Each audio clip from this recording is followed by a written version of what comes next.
උතනින් ගිහලා නියරට නගින්න. නියරට නගින්න උතනින් ගිහලා. පේනවනේ එරණ හැටි. නගින්න නියරට. ඒක තමයි අර නියරට නගින්න. එතන නගින්න බෑ එතන නියර කැඩලා තියෙන. අර එහයින් නගින්න වේල්චි තැන.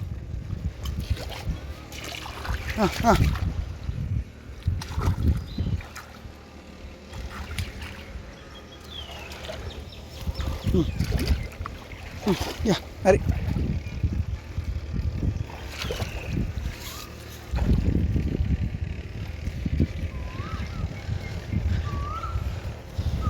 වක්කඩවල් උඩින් පැනලා යම් බහින්න නැතුව ඒවයි ඈ.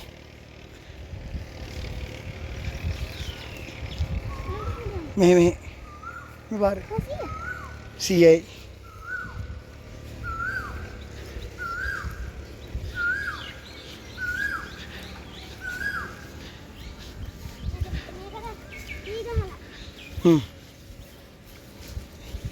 ඊ ගානකට මොකද්ද කියන්නේ වපුරනවා. මොකද කියන්නේ? වපුරනවා. වපුරලා තියෙන්නේ. ආය. ඇටි. ඇටි. ඇටි. ඇඟේ ඇටි.